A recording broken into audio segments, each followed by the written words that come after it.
Hello and welcome back to another Wildlife Wednesday. As you can see, it's a pretty sunny day out here at Bethel Horizons, yet it's definitely still very cold. It feels a lot warmer, but it's probably only about 10 degrees. And for me, that's pretty uncomfortable. But for the object, or the species in question today, this is just another walk in the park. Let's take a closer look. Now, of course, this isn't just going to be, any old bird that you see flying around. Today's very special guest on Wildlife Wednesday will be the pileated woodpecker. Now, I don't think we'll be able to go outside and actually get footage of one. Maybe if I'm lucky, because they do fly around enough where maybe if I'm walking around today and I have my camera on, we can see one. But if not, this gives you a pretty good representation of what they look like. They are the largest species of woodpecker native to Wisconsin. And let me tell you, there's a whole lot about them that makes them super, super cool. So stay tuned. Now, besides their size, which is immense, which really isn't even shown well by this diagram here, they're almost the size of crows. So gigantic. They are big, big birds. But one of the main things that really makes them cool outside of their size is maybe the size of the holes they can, bore into wood just like this. Let's take a closer look. As you can see here, this tree was actually a tree that was taken from, I believe, somewhere on the property. And these are real pileated woodpeckers, old holes that were dug into however many years ago. But I mean, they're gigantic. I can fit my whole hand in there and it goes at least half a foot back into this very, very large tree. And now, while the holes that they would dig into the trees were not only to look for food, but they were also to build nests out of.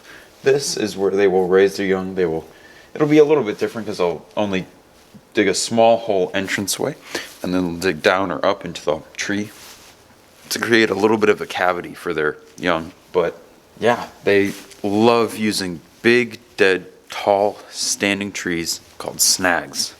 Let's learn a little bit more about those. Now, right outside here of the Nature Center, there's a big, dead, tall, standing tree right here. And that tree is a perfect example of what a pileated woodpecker would like to use. This one is a little bit different because this is an old black locust and they usually prefer pine trees. But this will do because it is a dead standing tree, and that dead wood makes a perfect home for, little larvae and anything that those pileated woodpeckers would love to dig into that tree to eat, but also a great place for them to go in and make a home for the young. Now, just to go over what we learned about this pileated woodpecker, we know that it is the largest woodpecker native to Wisconsin, about the size of a crow or 1.5 feet in height. I mean, gigantic. A lover of these dead standing trees called snags. It makes its home out of there. It'll get the majority of its food from there using that large bill to then bore a hole in there and get any insects or grubs or anything that might be living in there. And they have a darn cool call. You haven't heard this yet, but I'll play it right here.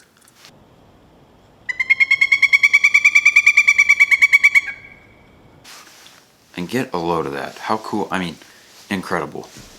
And while they may be more of a northern species, they do travel south. They come into southwestern Wisconsin, where we are here in the Driftless area, but also way further south into areas like, southeastern United States, when we think of like maybe even Alabama or Louisiana or Mississippi. States that you would think, oh, that's way too far south, but no. Because they have dead, tall, standing trees and a lot of pine trees down there as well, which allow for this species of woodpecker to thrive. Now that we have learned a little bit about this very special bird, the pileated woodpecker, there's one more bird I would like to include in this little video here. And this bird being the ivory-billed woodpecker. The last time the ivory-billed woodpecker was even seen was 1944, so well over 70 years ago. And when we think about that, that's a long time. A lot of people thought it was extinct. However, there was one little tidbit of information right here that came out in the early 2000s that claimed to have proof of this ivory-billed woodpecker. Now, John Arvin is one of many bird experts who has analyzed the footage. when you can see the underwing, you see a large amount of white on the trailing edge, separated by a black line of feathers down the center. These flight patterns appear to show that the bird is in fact an ivory-billed woodpecker as opposed to a pileated woodpecker. And the scientific community went wild for a little bit there. They really did. However, since that, potential discovery, not much else has been found. And while it's a shame that we may never be able to see this ivory-billed woodpecker again, you can still go out and maybe, if you're lucky, catch a glimpse of a pileated woodpecker here in your home state of Wisconsin. Anytime that you're around pine trees and relatively hilly areas in the southern part of Wisconsin, like out here at Bethel Horizons if you're out hiking around, keep an eye out and keep an ear out for this sound and the sight of this bird here. So in the meantime, before next week's Wildlife Wednesday, of course, get outside, maybe even go around the block, come out here to Bethel Horizons, go for a hike, maybe see a pileated woodpecker. And just enjoy your time out in nature. Thank you for watching this episode of Wildlife Wednesday. See you next time.